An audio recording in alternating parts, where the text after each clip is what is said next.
What's up guys, Ryan B here, this is Untitled Gaming, and in this video we did something a little bit different this time. So I sat down with the CEO of Enthusiast Gaming, which is the parent company of Luminosity Gaming, which is the gaming organization who signs people like XQC, Anomaly, and many other really popular streamers here on the platform. So I sat down with him, asked him a bunch of questions that I thought would be very valuable for you guys. So this is going to be a longer video, a much longer video than normal, so I have timestamped as much as I could in the description down below, so definitely go in there and check that out if you only want to see sections of this video. If not, this will be a long video, which I think has a lot of valuable information for you guys. Now that being said, if you guys do like content like this and you want more of it, let me know in the comment section down below, and as always, hit a like on the video, and let's go ahead and just jump right into this video. And so I do have a bunch of few questions, and they're all going to be mainly centered around like content creation and then organizations for gaming kind of as a whole. Nothing too particular, Sure. in my opinion, but if we want to start it out with you kind of explaining who you are and what you do, is probably the best way to start this. Sure. Well, we'll say that just for Sir Salem and like the 2 or 3 people that don't know me in chat, right? Yeah, the 3 people that might not know you. So I'm Menashe Kastenbaum. I am the founder of Enthusiast Gaming. We're the owners of Luminosity, Omnia Media, which is the largest YouTube gaming network. About 100 gaming websites, 35 gaming events around the world. We own Dreezy. Like he's like I own him. Your guys' pet. He's your content he's pet. Essentially a pet. A content pet, yeah. It's always nice. I pay him to owe him. Usually once you hit like 18, like if you're a child, you don't own the child anymore, you're not their guardian. Like Dreezy is, yeah. He's just he's a whole company liability. He's a man-child, essentially, that we enjoy watching because he's a man-child. Yeah, that's what he's. Okay, so wait, did I answer the question? I don't remember if I got the full question. Yeah, I think you got the full question. That you are you, and then you run Luminosity Gaming and the bigger umbrella arch of not just Luminosity but Enthusiast Gaming. Is more of a streamlined answer for. Hold on, let me just like press this electricity zap for Jeezy. If I press like this button here, he's got a shock collar. Like a shock to his collar. Nice. Yeah, he's got a shock collar. So this is very clearly how you treat the people. Can you ban him? Can you ban him for the duration of the interview? I mean, let him back after. I could, but is that what you want? He didn't do anything TOS. No. You just want me to be rude to your people when they're in here? Just Dreezy. So there was one main question that I wanted to ask at first before we kind of got started, and it's like, what made you want to make a whole gaming company or gaming organization in the first place? I was obsessed with gaming, like beyond normal amounts of obsession. So all I ever wanted to do was play video games to an unhealthy degree when I was younger. And then I was like, hey, I want to be a game developer. That's all I want to do when I grow older. So that continued with me as I got older. And I actually I taught myself some programming. I actually made 2 games, which I don't tell anybody about because they're not good. I basically learned I hate programming. So can we get the exclusive? What are these games? No. you don't want to tell us? All right, that's respectable. No. Yeah. So at the same time, when I was 13, I had started writing about video games on Nintendo Enthusiast, on IGN at the time. It was like the GameCube lobby and the forums, and I met like tons of friends there. And this was like the beginning of the internet when I was 13. So it was like, until then, to get your gaming news, you had to read Nintendo Power, GamePro, Electronic Gaming Monthly, all these magazines. I had like millions of these magazines in my stuffing up all of my closets. And then when I was 13, it was like, oh wow, you could go on this new thing called the internet, and you could connect with other people. And all of us nerds collectively got together and made friends with other nerds. Are like, oh, cool. Instead of being like the weirdo at recess in school, you're like, hey, there's this other guy who also knows exactly when the release date for Star Fox 64 is or whatever. So you guys can be weirdos together. Nerd out. Yeah. We could be weirdos together. We could like talk about rumors about like how many times did we beat a certain level? So I started doing that from 13 until 28. I was on IGN's forums. And you can imagine across that time, I made tons of friends, people that I was like better friends with than in real life. So we started to see over the years that IGN was becoming more and more corporate. And we're like, screw these guys. Like, they don't even care about the gaming community. They're just like journalists who want to like talk down on a pedestal to all the other gamers about how good their opinions are. They don't ever come into the forums. And because at the beginning of IGN, it was like guys like Matt Casamassina, who you literally could talk with on the forums, and you like felt like he was one of you. As they went on, they had nothing to do with us. It got So more like when I was 28, they got more like an elitist kind of attitude towards it too. I noticed too, like exactly. back then when it started becoming more and more popular to where it got more like corporate in general, you noticed that there was a huge influx of basically bigger companies and bigger game companies paying off certain writers for favorable reviews for games that were clearly not worth favorable reviews. I don't know if you noticed that on your end, but it was definitely something. Oh, of course.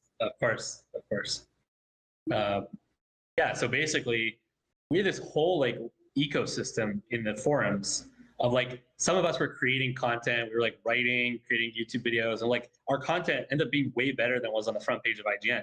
Definitely less corporate, but also more interesting, taking more risks. So when I was 28, I was like, why do I keep on writing for Nintendo Enthusiasts? Sorry, for IGN. Let me make my own site, which I call Nintendo Enthusiasts. And I convinced like all the boys in the forums to come along with me. We're like, let's go make a site. And we dreamt pretty big. We were like, one day we're gonna be bigger than IGN. We're gonna topple IGN. And we actually are now. But like at the time, we actually had that, like that's what we were aspiring to. It's like, the difference between us and them, what we decided was that we are not about the video games. We are about the gamers, like the gamers themselves. Like our community is the main thing here. And whatever the big game is, that's cool. Like, we're all going to play that game together. We're going to talk about the game. We're going to create content around it. But like, we're going to be an organization around the gaming community, not about games. And that's what we are right now. But it started off at that point, and there was a big migration to our forums on Nintendo Enthusiasts. And like, we all had a blast. Like, everyone was creating content. We were putting it on our own front site, our own front page of the site. We were putting on our own ads, sharing the money between all of us, deciding who's good, whose opinion is really cool, and we want to put them on the front page, who should belong in the forums. It was like a really fun scene. And like at nighttime, we'd all play together. Tons of people would play together. And that was like 4 years, just doing Nintendo Enthusiasts, and then expanded to PC Gaming Enthusiasts and Xbox Enthusiasts and PlayStation Enthusiasts. Like, we started making more and more communities. And at that point, we just started scaling. Like, we started making some decent money at that point. And we're like, well, why don't we try making this event in real life? Because all of us have talked online, but what if we actually met together and hung out together on like a Sunday and played games in a bar? So we started throwing events in bars in Toronto. Back in July 2014 was our first event, called Nintendo Fans Unite. We had about 150 people came. They all paid like $20 to come into the event, and it was like really cool, chill. We started doing it every Sunday, and it started to grow until we had like 400 people. We were like, hey, we can't fit in this bar anymore. We need to go to a university campus. Then that grew, and then we went to a convention center. We had like 1,700 people. And then that grew, and a year later we had 12,000 people. And a year later we had 24,000 people. So like, the event side started to really grow. Was that the birth of EGLX too, or stemmed from that, or? That was the birth of that was EGLX. Yeah. It evolved naturally over time. From a little bar scene to a huge convention centers. That's pretty cool. Yeah, it went from the Madison Avenue pub in Toronto to the convention center. So now we have like 35 events around the world. So it's expanded pretty rapidly. But the events part was never the main part. Like that was cool, but it was just paying the bills for the online part, because online you could talk to people around the world. You don't need to just be in one city. Yeah, you can reach more people. We started to grow, and we found other sites that had the same thing. Like, they had some dedicated fan base and community, and they're like, None of us know how to make money. Who's going to start like hiring salespeople and ponying up all the cash to, the overhead to really monetize these sites better? So we raised a little bit of money from friends and family, about like 500 grand at a very low price, 13 cents for, right now we're at $6 to $7. At that point, it was 13 cents. So those guys, whoever invested at that point, made a lot of money. Yeah, But it was like all friends and family. Yeah. Yeah, we took in that money. We started hiring like programmers, developers. Yes, Dreezy, we'll get to the 613. Just to address it, because Dreezy's driving. Yeah, the chat's going to keep asking these questions. So yeah, the stock price is 613. So we did a financing at $5.75, right? Because at the time, the stock was still at $4. So when we announced it, it was $5.75. Then you can't up the price once you peg it, right? So even though we started going up higher to $7, it was still $5.75. So today we closed that, right? And we announced that we had raised $60 million. Some of those shareholders, the smaller ones, they like that gap between $5.75 and $6.15. That's like 50 cents that they can make profit. So those guys, some of like the losers will sell out now, and the bigger funds don't really care. So most of it is big funds that are waiting for it to be $30, right? But it's the small retail investors. So that's why it's 613. Don't worry about it. Yeah. So what he's telling you, Dreezy, is it's your fault, and you just need to hold and hold and hold. Just be patient, Dreezy. Just be patient. He's like impatient for one day. When will it go on New York Stock Exchange? It won't. It's going on the NASDAQ, not New York Stock Exchange. Isn't the I'm just messing with you, Dreezy. I was like, wait a minute, isn't the NASDAQ? There are two different exchanges. Oh, okay. I'm not a finance exchanges. bro, so I don't know how any of that works. I just assumed it was all this. They're two competing ones. One focuses more on tech companies. One focuses more on just like general companies. So we're going to the one that's more tech focused. Yeah, see, I just assumed they were all on the one thing. Like I just thought that's how it works. I had no idea they were different. Yeah. All I know is like the S&P 500 is just like the cap rate of like the top 500 companies. Yes. But other than that, exactly. that's about all I know. And of course, that's a mixture of NASDAQ companies and NYSE companies. And of course, all the GameStop stuff that happened recently. Yeah. I'm pretty tuned in with that. But other than that, I have no idea how all that stuff works. Did you invest in GameStop? I did not. I paid attention to it and first got wind of it when it got to $100. And I thought at that point it was already super inflated. So I was like, it's not going to go up any more than that. And then I watched it go all the way up to 450 at the high end. I'm like, Jesus. Yeah, right. I'm into Bitcoin a lot. Yeah. That's so I'm a lot of different cryptocurrencies, and that's what I've been in for quite a few years now. So that's more what I'm paying attention to. Yeah, makes sense. Because that to me makes more sense than the actual stock exchange. I can wrap my head around the whole actual non-currency than real currency. You know what, like the purpose and like what's the purpose of Bitcoin? And it's like, oh, cool, like it'll be a digital currency. Yeah, and specifically Ethereum. So that concept makes a lot of sense. Yeah, and so that's why. I mean, I don't know if I really should say it. I'm not that big, so I guess it really doesn't matter. But yeah, I'm more interested in Ethereum personally, and the whole system that it's built around. Yeah. Less so the actual like store of value that Bitcoin is. Even though I'd imagine that Bitcoin's going to go to the freaking moon and back. It already is, but even more so. But yeah, I'm more interested in Ethereum and the entire infrastructure that can be built around it. Personally, but yeah. That's kind of deviating away from. Man, just made a point. Elon Musk, right? One tweet from Elon Musk. He's like, "Oh, GameStop, everyone buys it. Oh, Dogecoin, everyone buys it." What did he say today? He said something else today. Tesla themselves just bought, I think, $1.5 billion into Bitcoin, which jumped it up from 38,000 to 44,000 per. It's like. Oh, today was Clubhouse. Yeah, the Clubhouse thing. So I'm sure that's going to get a huge spike in popularity too, just because he's on there. It's already popular, but now it's gonna be more popular.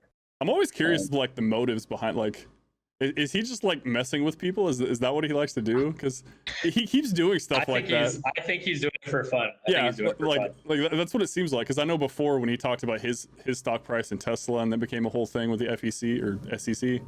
SEC. Yes. And then anytime he talks about any sort of finance thing, and just people lose their minds, like not big tech, but like big finance companies lose their minds anytime he says anything. It's just at this point, I find it funny. Like I feel like he's just doing it just to make people angry. Yeah, he's trying to shake off like all that corporate garbage. Mm-hmm. Be like, yeah, you guys all want to go this way. I want to disrupt it.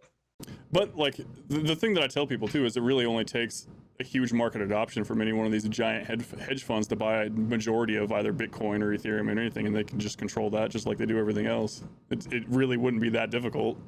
They will. There's more transparency. Will. There's more transparency when it comes to the blockchain, but it really just takes them to care about it, and then boom, they can own it too. So they have all the money. So it's not like it really changes too much. But anyway, back to these days a lot with stocks is just about going viral.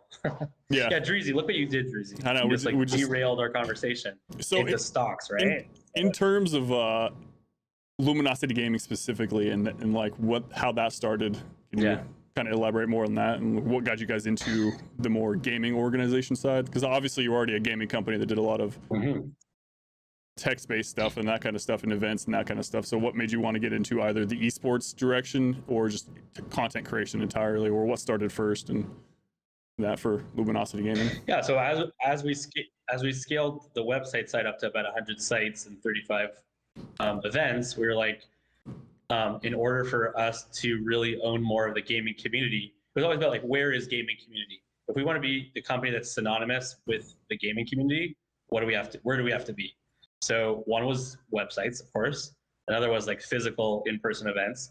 But then we're like, but so much of it is with content creators, esports teams, the live streaming world, the YouTube world. It was very clear that like we had to get involved with that in a major way. So we kind of looked around and we ended up coming to terms with Steve Maida from Luminosity. We acquired his company. And it was like it was a cool company and everything. You know, its claim to fame at the time was that he had discovered Ninja before Ninja was big, and then once Ninja got big, he left. Pretty expensive to keep him. So our goal was like after we bought it, like how do we make this thing massive, right? So we got XQC, got Muselk, we got Nick 30, Anomaly. Fresh Asian, etc., Chika. So, I just want to continue growing that. We have a lot of pretty crazy ideas. So you can arguably say that XQC is probably one of, if not the most popular on the platform, or at least he's pretty up there with the top people on the platform in terms of streaming. So, like, how was that for you guys? He is the top. Yeah. He is the top on Twitch, right? He's number one in terms of concurrent viewership. If you don't count Spanish so audience, what do you mean? Technically, that's why I said that technically. Yes. But yeah, so last year in 2020, the Spanish audience wasn't larger than him. Now they have had like a couple months here and there that they've been bigger. So we'll see how that goes. Do you guys have plans to sign? Yeah, we signed two massive Spanish. We've signed two massive Spanish folks. I'm looking at one of them right now. He's right up there. We haven't announced yet. I was going to say, is it public? I don't remember. I don't remember paying attention. Nope, not public yet. Yeah, okay. Trying to figure out like how do we make the announcement, because like you can make it here to the entire 10 people that we got listening, or 14, I guess. Huge announcement. You heard it here first. It's exclusive, guys. Huge announcement, guys. So we got some chat questions coming in. LG Arabia going to happen? Who are you signing from the Middle East? We are looking right now. We've had the right opportunity has to come up, so we've had our eye on a couple, but it might happen. Like we can't jump yet. Like in terms of regions, like we're focused really on North America. Even like South America, we don't really have the capacity yet to expand there. But like we want to expand to Europe, Asia, etc. Yeah. So yeah, a lot of things that I try to tell people is if you are multiple language or bilingual, it is super powerful right now. It's almost like a cheat code on Twitch. If you're trying to grow on Twitch, if you can speak a different language, you can almost capitalize on that audience. And as you can see with the Spanish audience, they're a huge force, just recently becoming the most popular streamers on the platform just because their audience is booming. Yes. I think that can happen with a bunch of different audiences. So if you can't speak multiple languages, I would definitely encourage you to try to do bilingual streams, capture multiple audiences, and you can. I mean, you're already talking about trying to get into as many languages as you can too. So it's pretty evident that it's definitely beneficial for people. So there's one of the bigger questions that I think most people want answered is form of content creators. How exactly do content creators stand out and get noticed by bigger organizations like Luminosity Gaming? Like what to you would kind of make you pay attention to somebody as a smaller content creator? So the problem is it's not like it's more of an art than a science. Mm-hmm. So it's hard to know like what signals tell me like, okay, this person is going to rocket ship, you gotta like grab them, or this person has like a really unique angle that would really round out the content in a certain way. Like we recently just did our Smash Brothers, right? Our announcement of Ginger. I don't know if you saw that. No, I didn't see that. So it was a fun announcement to do because it was like worked on an animation. And in the animation, we basically had him and his character with Falco in jail, and then he broke out of jail to play in a tournament, and then some like corporate guy in a suit who looks really evil locked him back up. It's supposed to signify like Nintendo, and then we say like hashtag free melee because like the Smash Brothers scene was like really upset that Nintendo was like not supporting them. Mm-hmm. So we decided to get involved, even though there's like basically no sponsorships within Smash Brothers. Like you can't really make money off of it. It's a 15, 20-year-old game that has no support from the developer. On the contrary, like the hashtag is free melee because Nintendo's like shutting down so many of the tournaments with cease and desists. So we're like, well, you can't cease and desist us because we're not going to make any money from it. We're literally just going to support a non-supported community. So like we tweeted out to Hungrybox, who's like 3-time world champion. We're like, hey, Hungrybox, who should we sign? And he's like, oh, pick Ginger. He's amazing. Ginger's awesome. So yeah, that was like, I couldn't really say what to do to lead up to that scenario. It was like, we wanted to support the community. We thought it was like a good idea for us representing communities. How do we give back? Let's support the Smash Bros community. Mm-hmm. And we're going to start doing these tournaments where, like once a month, giving out $1,000 a prize just to support them, giving them some infrastructure and content. So yeah, it's hard to predict, but there's obviously lots of easier ones which are just like, hey, just have a couple million followers and yeah, obviously concurrent viewership. If you're already big, it's pretty simple. But yeah, for the most part, I think streams are one of those things that it's basically an art form, right? So it's kind of hard to pinpoint exactly what makes somebody stick out and what somebody not stick out, or what's going to pop off versus what does. And it's very hard to pin down for sure. So no, I totally agree. It's just, most people, they want to know like what can they do, what can they set themselves apart with. And so that's I try to do a lot of things on my channel, trying to explain like how to grow on Twitch specifically and things you should do. The biggest thing obviously right now being just create content on everywhere. Yeah, well, yeah, for sure, you got to create content everywhere on all platforms, social media. Work a social media game as hard as you can. Mm-hmm. It's powerful. Rising Stars obviously is something that's going to be continuously big for us and giving the opportunity for. And what exactly is Rising Stars? Because I kind of Rising Stars is, for anyone who hasn't seen it, is essentially our recruitment challenge, but competition game show on Twitch for people to apply. You can't be a massive streamer. You have to be below a certain threshold. So we're just giving opportunities to smaller streamers who are just looking for an opportunity to really get noticed. The goal of it is to even if you don't win, even if you're not the final person selected for the $100,000 prize, we want to create something that like helps many people get exposure. So if like you're one of the 40 people on there, hopefully it continues growing. And then, so I'll give you a little exclusive if you want. For sure. We'll be announcing in like a week or so the next season of Rising Stars.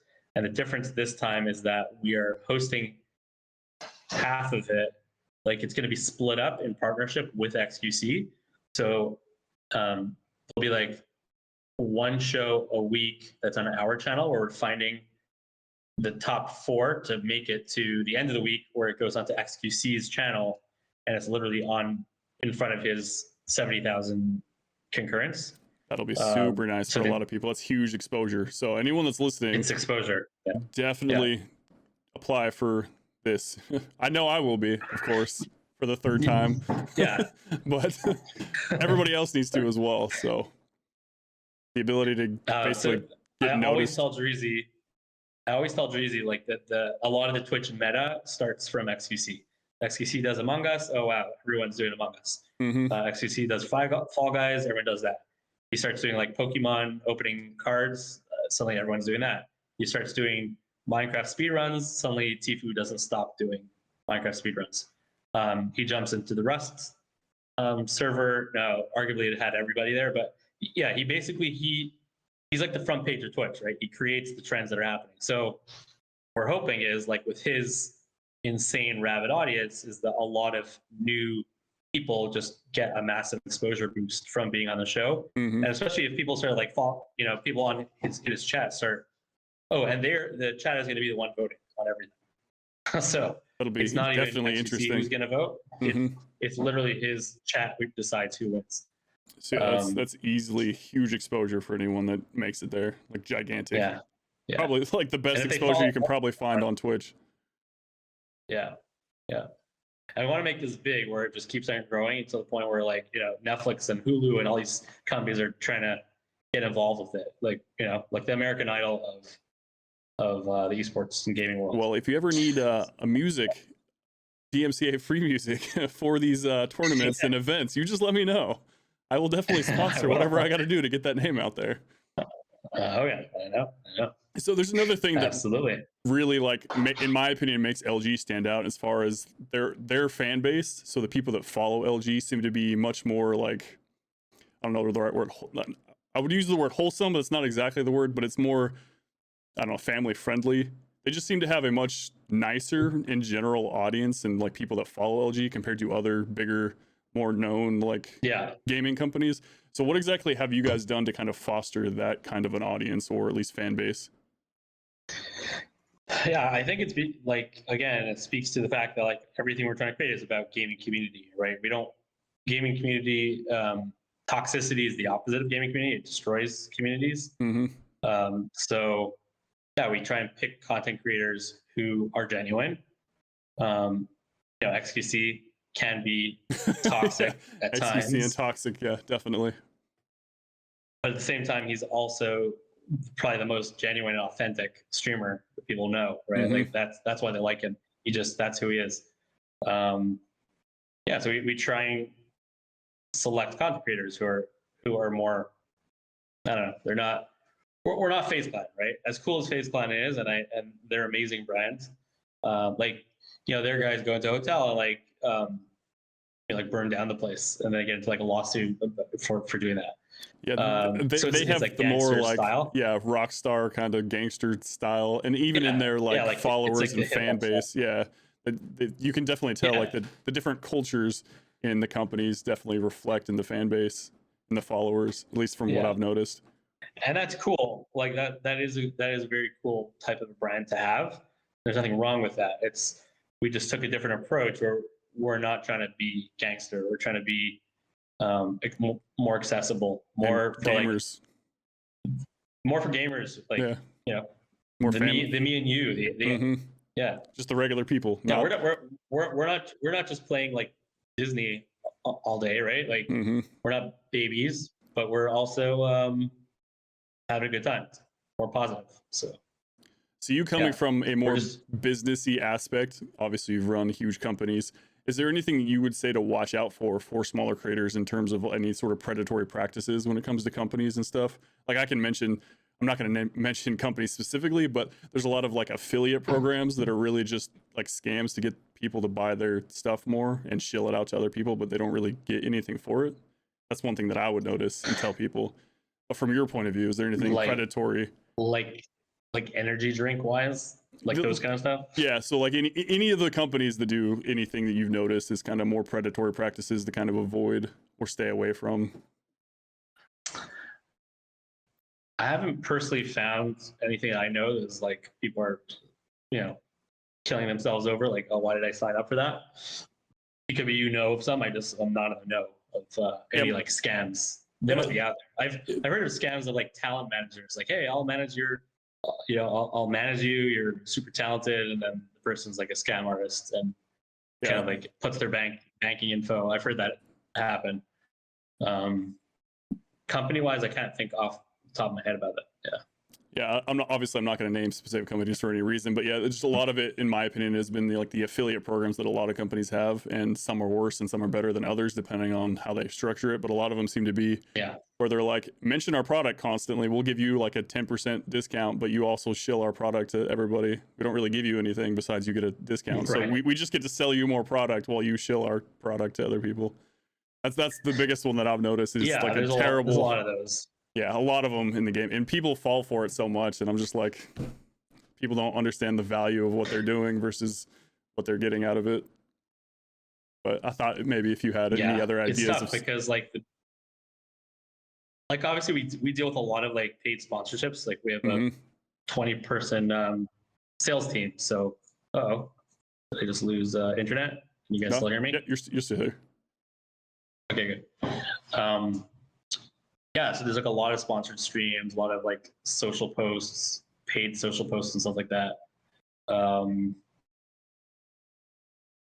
they're not usually going to go for a streamer unless they have a certain amount of viewership. So that's why they're trying to create a lot of that long tail stuff where it's like, hey, just sign up for a code and you get your affiliate code and whatnot.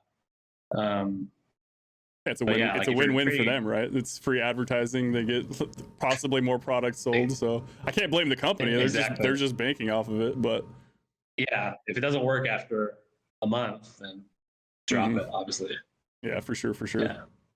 So there's another question that I want to ask specifically about, not necessarily of how to get noticed by or any sort of bigger companies or anything like that, but when should creators start looking, like what number specifically, or any sort of time do you think that people should start looking for better representation, like gaming companies, gaming organizations, talent scouts, anything like that? I think like at probably 100 concurrents, that's like a pretty meaningful achievement. Like you got to grind a decent amount of time or really strike the right kind of like thing, the right type of hook. At that point, like it's probably worthwhile getting a talent agent or trying to figure out like person's built up a dedicated audience. Like if let's say they're getting 15 to 20 dedicated community members who stick with them throughout the course of a year, then they do it for 4 years, and by now they're at 100 people. Like that's already getting to a point where it's like it's not that difficult to get from 100 to 300 to 500. Like it's that initial push that's really hard. Getting out of that, getting really out of like the first 10 on Twitch specifically is kind of like that. That's where like I call it kind of really like tough. It's the rough zone. Anything lower than 10, it's so hard. Like you're pretty much just non-existent. Even realistically on the platform at like 10 to like 100, you're still non-existent on the platform. But at least having like at least around around 10 will get you kind of boosted in a lot of the categories. So it's a different game that you're playing at that point.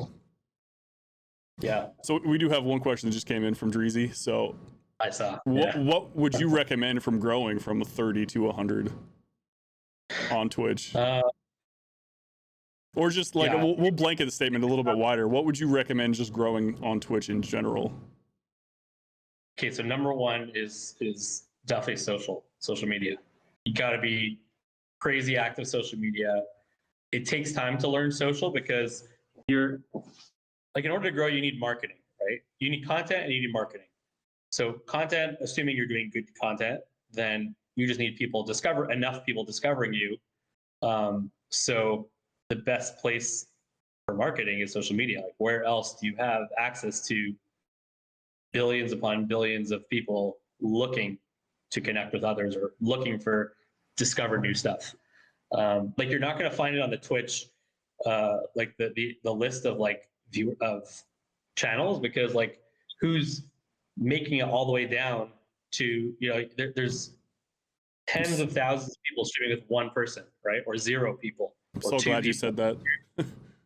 Yes, you're not going to get found that way.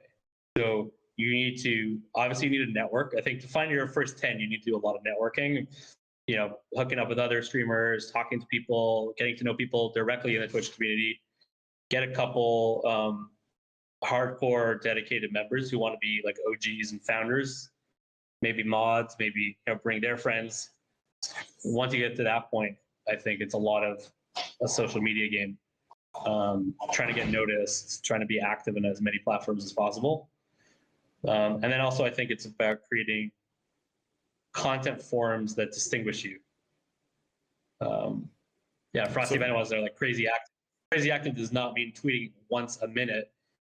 Crazy active means really perfecting your tweets that they have an impact in what you're doing. And people respond to them, so engagement. That's what marketing is, right? You could see a really dumb advertisement that people just want for it to be over or ignore, or like an ad at the side of the page, or like you just tune it out, or you could find something that's actually clever and creative and interesting and shows your personality. It's not about, crazy active does not mean the volume of how much you're doing. It's about, definitely you have to be consistent. You have to be doing it. You can't just like appear and disappear. That's my wife in the background. So it's another thing we were just talking about right before this interview is consistency is one thing, but you can't rely on consistency 100%. Because if you're relying just on consistency, there's a lot of people on the platform that have streamed to like 0 to 3 people for years and years and still haven't gone anywhere. So consistency itself is not definitely the only thing, but you definitely need to be consistent with decent content for sure. Yeah. If you're creating content inconsistently, so it's amazing content, but you're not there, you're not going to develop a relationship with anyone. So they're not going to know to keep on coming back. They're not going to know, like sometimes it's like an advertisement. You need to see it enough times to be like, this guy's actually funny, or this guy's actually pretty interesting, or this person, whatever's going to catch their attention. And also just setting up a Twitter that just says like, hey, I'm live, and no one actually knows who you are. And it's just, I'm live. That's also not going to do anything. Yeah, like, no one cares. Social media has to be a marketing tool to show people a live example of your personality, so they want to see more. And it's a way to connect with you could also connect with other people and get into conversations that build, like there's, you know, that's the growth game. So the better content you can create on socials, the more, you know, if you do it consistently and you're across multiple platforms, you know, if you're able to create crazy content on TikTok that's getting viewed, as well as a YouTube channel, as well as Twitter, as well as Instagram, the more you can do, the better. But no, you don't want to go nuts. So that grind is important to. Yeah, I would definitely be strategic about like where you want to put your efforts. Yeah, because I would definitely suggest trying to do like 1 or 2. Probably 2 is probably like the sweet spot, so that way you can actually learn what works and what doesn't work. Because everything's not going to work the same. Like I can't post the content that I post on YouTube on Instagram. It's not going to work. Same thing. I can't go from YouTube directly to TikTok because again, it just doesn't work. Like I'm doing decent with YouTube. My TikToks are literal garbage. So it's like I have to kind of figure out which ones I need to get on. I'm trying to work on both as many as I can, but the content style is completely different. So all the Zoomers on TikTok, I gotta change it up. Yeah. So but that's also, you could see where you might have an easier time, right? It might be like this type of content really works well for me, or you might catch like a little hook that like gets you flying on TikTok, and suddenly, you know, you go from to like 100,000 followers overnight. You know, look at a guy like what's the name again? We all know who it is. Vraxo Live. Vraxo, yeah. I'm tired. I talk about Vraxo all the time, just because it's literally insane. Like he posted a couple of TikToks, a few of them blew up, and then boom, instant partner pretty much on Twitch. I think he went from like 15 to 20 average on Twitch, and then all the way up to like 150, just from a couple of TikToks blown up. Like, it's powerful. Yeah, but even Vraxo, so it's like there's a whole new game. Once you have the following on one channel, to learn how to convert that to be someone who cares about you as a community, because the TikTok algorithm doesn't necessarily make people actually care about you, right? So let's say with Vraxo, a lot of them was like, hey, like this, and then I'll blow up these TNTs or whatever. So you get a lot of subscribers, which then gives you virality on the platform. Are you actually converting them into people who love you? So, the amount of people coming over to his Twitch isn't necessarily that much in conjunction with when we see, like, we do a lot of like analyzing all day long of content creators and trends and algorithms and whatnot. So we'll see others who have like similar type of views as him on TikTok, or half of that, who have converted it way better in terms of bringing over community. So conversion is not just like saying, hey, click over here to see me go live. It's actually making them care about your personality and want to keep coming back for content. Mm-hmm. So, that's like his job. I've talked to him about that. Is getting that the concurrence up means that people actually want to come for him, not just because they found the algorithms favoring him on TikTok. So it's really, but that all comes into like really analyzing every social platform, getting to know the algorithms, trying out a billion different experiments, figuring out what works for you until something sticks, right? You could be doing it for a couple of years till something really sticks. But that's how every one of these people got big. It's like they got noticed, they figured out an algorithm trick, they got really good at one specific social network, and then they use that to convert to other ones. So you got to use the social media thing is huge. And conversion rates are like a big factor too. And so another thing that I've realized too, and something that I've been trying to work on lately, and that's part of pretty much what this is I'm trying to change the way that I do Twitch, in that instead of just hitting the go live button and just playing a game and doing commentary just like everybody else on the platform, I'm trying to make sure anytime I go live, I actually have content that can be repurposed into other platforms as well. So instead of just playing a game, I'll play a game and then go with a certain goal. And it's someone who's just absolutely fantastic with this is Ludwig. And every time he goes live, he's doing something crazy that can be repurposed into a YouTube video. Then his YouTube grows from that video, and then he sends people back into there, and it's like a circle process. So I'm trying to basically explain to people that they should kind of change their focus on the difference between creating content and then playing a video game. And yeah, you can argue that playing a video game is content, but it's the fact that it's such an oversaturated section. Everyone's commentating. There's probably way better people that are way funnier than you. There's definitely people that are way better at the games that you're playing. So the best thing to do is shift your focus into actually creating content. So play your game with a specific goal that you can basically have a pull for that game. And that's what I've been trying to work on a lot. It's definitely way more work for sure, but I'm trying to do that myself. You got to have a hook. You definitely got to have a hook. It's hard to just be a dude playing video games with zero, like nothing, like just a carbon copy of 100 other dudes doing the same thing. We're past that time. So you got to be showing off unique personality or interesting concepts or whatever it is that get people coming back for you. Yeah, exactly. You got to be kind of not necessarily unique, because I feel like most people think of unique as they have to think of a brand new thing, and I don't think that's the case. I think another concept is stealing like an artist. People should understand that most people aren't making unique anything. They're just taking a concept, switching it into their own, kind of forming it their own way, and then that's the content that they make. So again, it's another concept that I'm trying to do myself, and just be okay with finding a concept that you enjoy or that works, taking it and trying to make it your own, and then create the content. So you don't have to be super creative yourself necessarily. Obviously, you don't want to steal something one for one. That's terrible. Don't do that. That's not what I'm advocating. But it's the take a concept, kind of make it your own, create it your way. It'll be your vision, and then that's the kind of content that you can create. The yoink and twist, as some people would call it. It's like personal branding. Because no matter what, if you how do you build out your brand? Yeah, if you take something and you create it, even though if it's inspired by something, like everything's going to be inspired by something, even if you don't realize it'll be subconsciously inspired by something, it'll still be your version. Unless, of course, you do just straight up rip it off and copy it one for one, which again, I do not definitely recommend doing that. You've seen a lot of people watch. Yeah, but with Ludwig, like your example, it's definitely like that. Like most of our big content creators in Luminosity, like you watch their schedules, and it's like they go into their stream already thinking about what is going to be my hook today that I could then turn into YouTube. Right. So it's like they're trying to kill two birds with one stone. You're actually trying to kill multiple birds with one stone. Look at someone like Chika, and you'll see how she's like, she'll choose who she's playing with, or she'll choose, she'll keep on dropping into like fills in pubs in Fortnite until someone weird comes on or something interesting. And then you already know she has it in her mind of like some narrative, like, oh, they're trying to become her boyfriend or something, whatever they're trying to do. And then she plays into that, knowing this is going to be a narrative in her YouTube. Then her editor comes in, and the editor automatically turns it into the YouTube shit. Then she takes it and they turn it into a TikTok.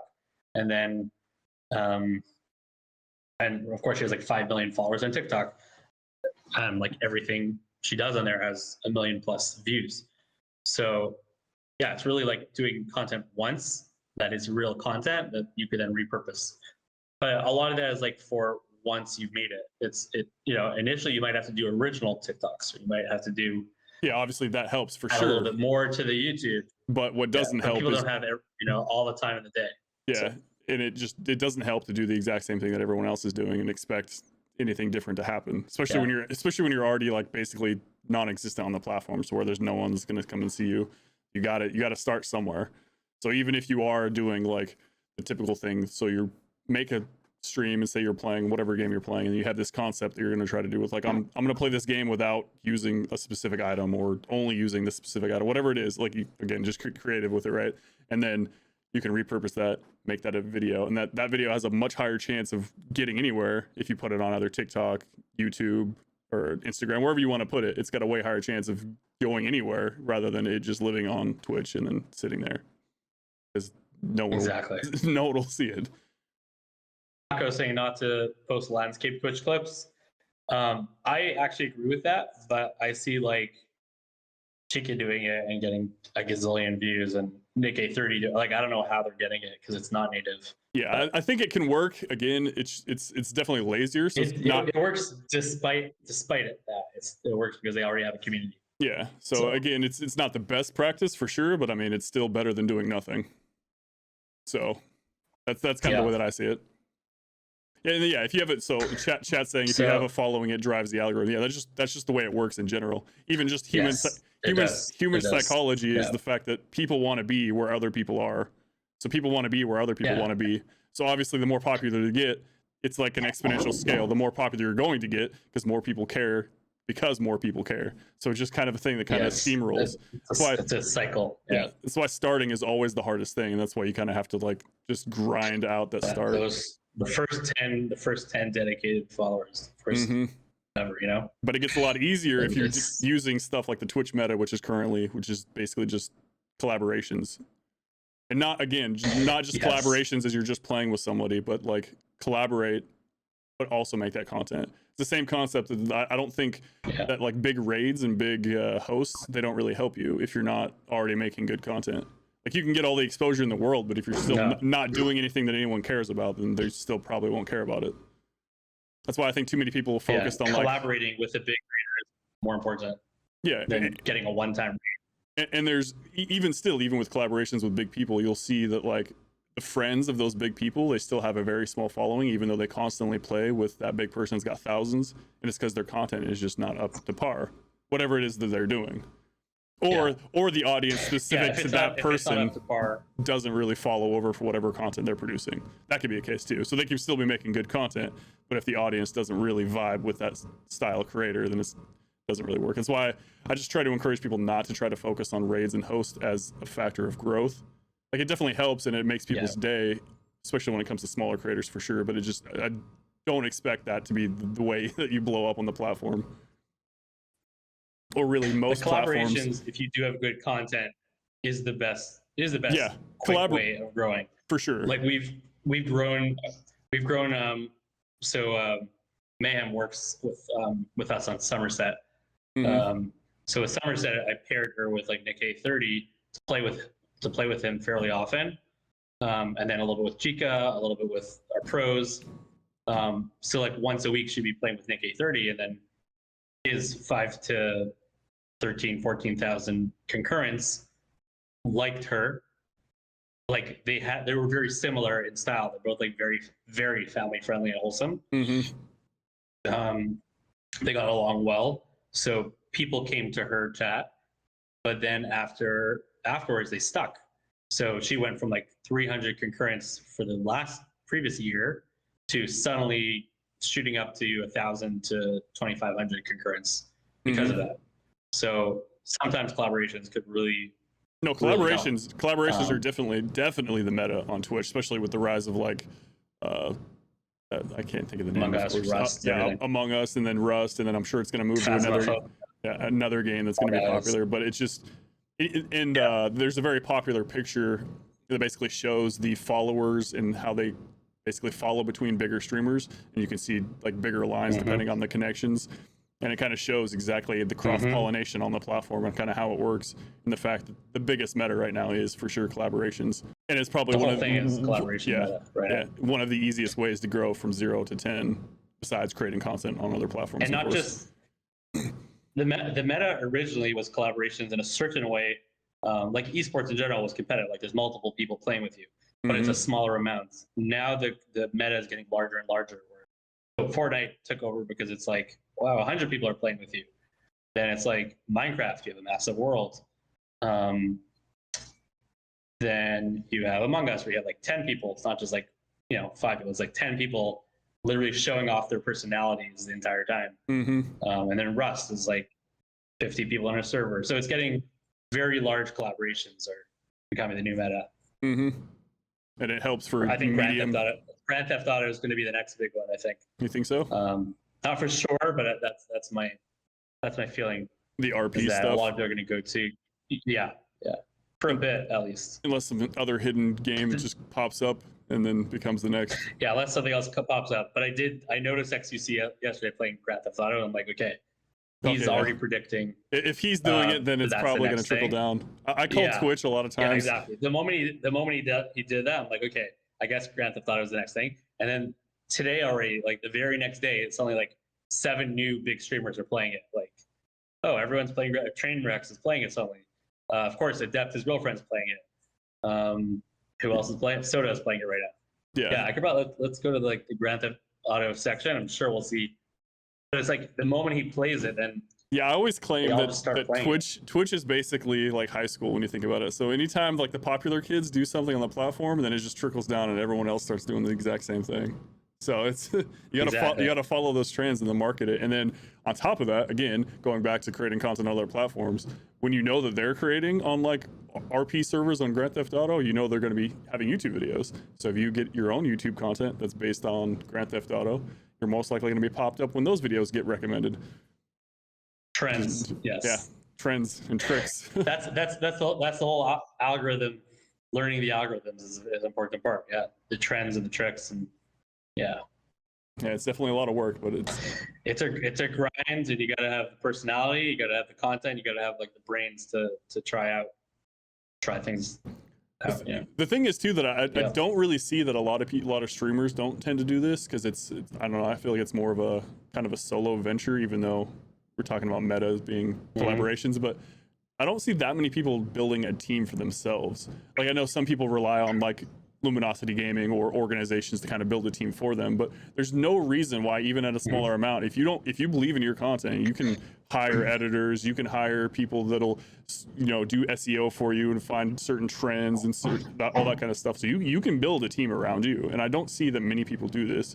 And maybe it's just me thinking more as like a businessy style person, but there's no reason why you can't they definitely do. Like even the smaller ones, once they get to a certain point, like a little bit of money, they like most of the smaller streamers that join LG use the money to pay editors and staff around them to help with everything. It's like the first thing that they do. So talent agencies also often help with that. They'll take 10% of your revenue, but then they'll lend you, if they're a good one, they'll lend you support. Yeah, I was gonna say the good ones will take 10%. The good ones will take 10%. And the bad ones will con you. Yes. Yeah. The other ones will be like 60%, but we'll make you huge. Other things to watch out for. Yeah. Yeah, 10%. I think it's the going rate. I think for agencies, I don't know about orgs, but for talent agencies, there's a lot of 20%. There's a lot of 20% out there. 10 to 20 is kind of the I think the going rate. I think 20 is actually closer to the going rate, just so everyone's aware of. I don't want to disparage anybody, but when you start to get more than like 20%, that's when it's like you gotta kind of weigh in. Or anytime any sort of company tries to promise you like making you huge and all that, it's usually some red flags to watch out for. Speaking of that, so when you guys sign content creators, no matter what platform they're on, what exactly do you guys expect out of them? Or is it, I'm assuming it's probably different per person, but like in a general sense, what do you guys expect or require out of content creators? It is different per person. Because again, it'll be about like, what do we want to get out of them, right? Like how do we feel that it makes sense that they're joining the org, that we could grow with their input, and then we could help them grow. So, I mean, the basic expectations, of course, your identity. So just showing that you're part of it, logos and bios and whatnot. Then there is like, we really want them to just like be a part of the team and like interact with the other creators. So the biggest thing is really doing streams with others and creating content with others, right? Like what you're talking about, like the team collaborations, collaborate with the other members under Luminosity. And then we're trying to create like the Avengers, where it's like Hulk could have his own movie, Thor could have his own movie, Spider-Man could have his own main movie. They're all big on their own. Iron Man, big on his own. But Avengers is basically saying like, if we put all these people together and see them in collaboration, that creates even more epic content. So like, how do we do something like a Rising Stars, right? Like, how do we say, XQC, let's do something with you where all of our staff is getting behind it. Like we have production company and the staff and the candidates and then Nick A30 will join one night as a judge, and then Chika will join another night, and like everyone gets in on it, and it becomes this like big, larger than life thing that you couldn't really do with just one. Or like Among Us, let's all play together, but have like a consistent group that people start to see kind of the way the dynamics play off of each other. And if you hit a good dynamic, that's what it's all about, right? Like we said with Somerset's, like the female Nick A30, right? That's an easy chemistry, easy dynamic. We know it's going to grow both sides. So we want to create those collaborative opportunities that a lot of them don't get when it's just them by themselves. Have you ever ran into a situation where you signed somebody, of course, we're not going to name any names here, but that it just, for whatever reason, you had red flags with that person or just didn't work out or anything like that? Or any specific, any specific like red flags you can tell people to either don't do specifically or anything like that without, of course, naming anything? Yeah, I mean, reasons we would typically drop someone would be like, we've dropped people because like they were a pedophile. Okay, that's one. That got a little darker than I expected, but all right. You wanted to know. Yeah, all right. Where it's like, okay, we just discovered something, what they did 5 years ago. Goodbye. That would make a lot of sense. Definitely wasn't expecting that, but that makes a lot of sense. Yeah. There's another one we once dropped after like they kept them just like really getting sponsor. We would get them like a big sponsor opportunities, and they would just like be so unpredictable and like not professional to work with. Like they start like dissing the sponsor in their own sponsored stream. And after that, we still gave him another chance. Like the talent agent spoke to him, and it's a him. And then he did it again. Like we're like, okay, yeah, this guy's a liability. Forget it. We're not doing that. Yeah, I can imagine so there's just people who are just like, yeah. So sometimes people are just like, that's what's interesting about them, is that they're toxic and nuts or crazy and that's their pull. Whatever. But then they get all. That's their pull. But then in terms of working in a professional organization, they're better off kind of like just making money off their subs versus sponsorships. Yeah, because then it gets a little more corporate, and especially when it comes to like an organization. Other times, and then probably the most common reason we drop someone, but it takes a while till they get to this point, is usually if like they're like unresponsive, they're hard to work with in terms of like They're not really interested in collaborating with others. Like it becomes apparent that they wanted it for the clout and for the paycheck, not because they actually wanted to put in any work of being part of a team. Mm-hmm. So like nowadays that used to happen much more early on. Now, you know, like the whole recruiting thing, we're choosing people that when we talk to them, we know that they're dying to be a part of like content with other people. Like they love collaborations. So yeah. I noticed a lot of. I won't say more because there's plenty of those that will drop who are just like, yeah, this person's not willing to do anything. So has there been instances where why are they part of the team? Someone signed on and then just like not made any content after that? They're just like, yeah, I'm already signed. I don't need to do anything.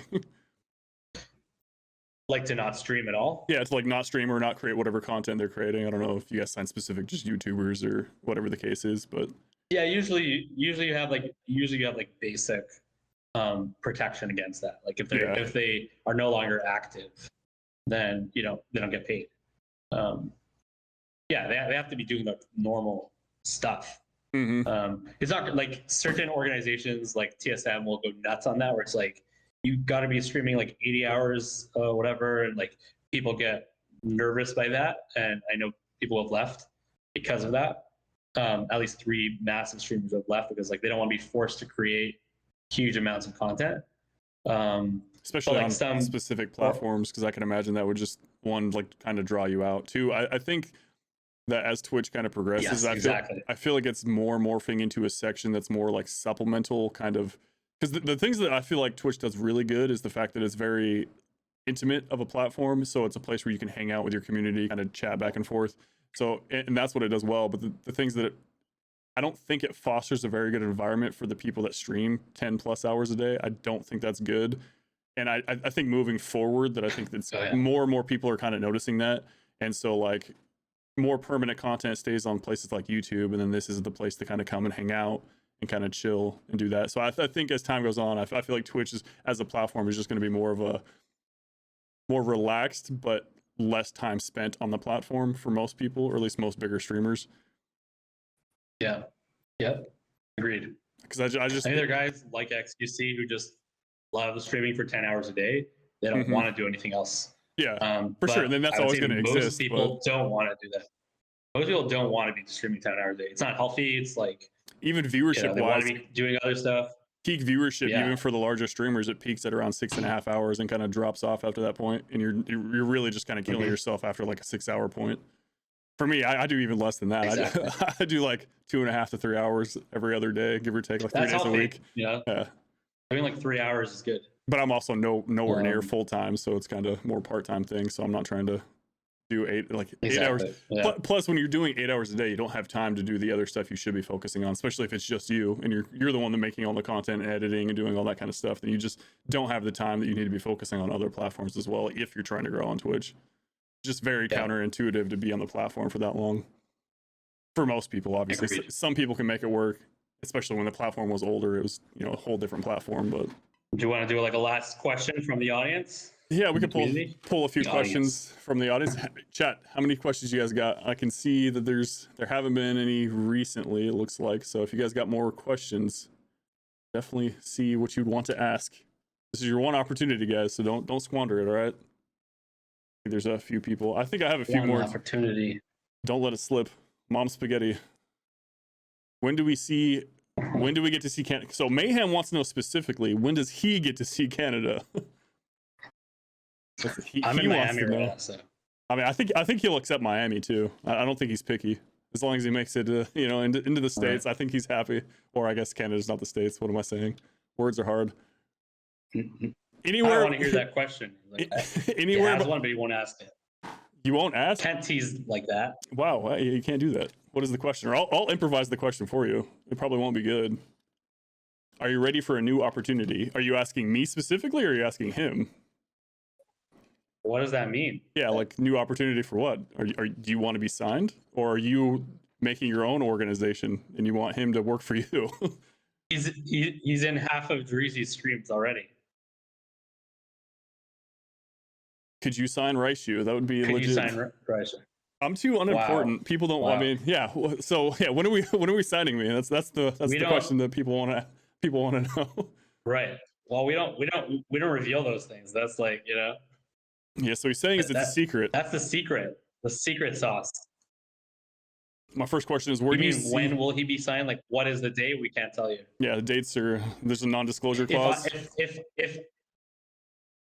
If I were to assign you one day, it would probably be around things like music, things about the most unique aspects of you. You know, Mm-hmm. that's something that like stands out. Or so what you're saying, specific styles of your content creation. Right? I should start wearing skills, your vibe skills. So what you're saying is, instead of doing what I'm doing now, I just need to wear a hot dog suit, and then that's how I'll get signed. Hot dog suit, and we're good. Too many people wear hot dog suits. I gotta find a different suit. All right, what kind of suit would you recommend? A suit and tie? Does anyone do that? Does anyone wear like a 3-piece suit like on stream? I don't know if anyone's done that. I'm sure someone's got to. Dr. Witnesser. You know that guy? Isn't he Facebook? Could have sworn. Is he? He got banned from Twitch. Yeah, I think he's on recently. Facebook. I think he's on Facebook now. Or no, Dr. Witnesser. That's the religious guy that kind of preaches to kids, right? Yeah, I think he wears like a vest. Yeah. He looks pretty formal. Yeah, he does wear formal wear. Okay. Yeah. I like LG, but he just recently said he's stopping streaming altogether. Oh yeah, he just decided to quit. Is Battlefield getting a lot of hate? is Battlefield played in competitive anymore? I don't think so. No.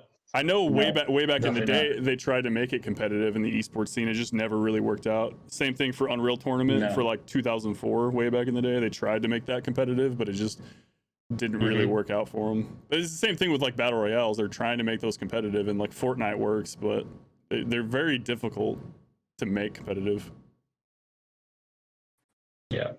So one of my last questions was when you were going to sign me, but chat decided to steal that question from me. It was meant to be a joke, but I know. Man, I want the same thing. After COVID, I want to rent a cruise and fly everybody there in LG. I'm just like one gigantic. I'm waiting for like the conventions and stuff, because I want to go to each convention and like record and make high like cinematic content for people within the conventions. Because I assume that people are going to be kind of scared to go to conventions, but 2, I just want to go, and then 3, I just want to record while I'm there, because I'm starting to really like doing cinematic style recording and stuff. So I definitely want to do like vlogs and all. I want to go to as many as I can. Just 1, because I want to, and then 2, of course, I think it's good content for people. But yeah. I can't wait for them to open up. I was hoping it would be this year, but who knows at this point. Maybe I'll make it to EGLX too, if that's in person. That would be pretty cool. Since we have a lot of fun there. And is there any last things that you would like to say to smaller or starting creators, or basically the people that are stuck below 10 on these platforms? Anything you would say from your standpoint and your vision as being probably one of the pioneers? Ways to grow, just anything that they should watch out for, really just any kind of parting comments or anything for people. Well, if it's below 10, definitely network. Get your name out there with other streamers. Get another streamer who really likes you, likes your support in their chat, is invested in a relationship with you as your friends, wanting to help you get a couple extra people. A lot of it is just that networking for the first 10, and only after that is your social media stuff going to pick up. Social is tough. If you have like one person watching and they come in, they're going to bounce. You need that dedicated people who really care about you, who want to be your pioneers and your founders. And again, like I'm just going to repeat it because I'm like beating a dead horse here, but like in order to show off your personality, YouTube videos, TikToks, I mean, anything, just content anywhere else other than Twitch as a platform helps so much. How can I convince more people? Because I have access to quite a few, at least smaller streamers and people looking to grow on the platform. How can I convince more people to join in with the next Rising Stars contest? Because obviously I'm going to shout it out. I'm going to do it again. I did it, the initial one that wasn't really like the full name, and then the second one were like the first actual one. and then I'll do the next one too, just because, you know, exposure is exposure. So how would you explain to me how I can basically convince more people to enter, besides obviously the exposure and all that? But and you're talking about people who have never streamed before, or like small streamers just, that you know? Yeah, just smaller streamers, just in general, that have streamed, obviously, because that's usually how people find me, is they're looking to grow on the platform.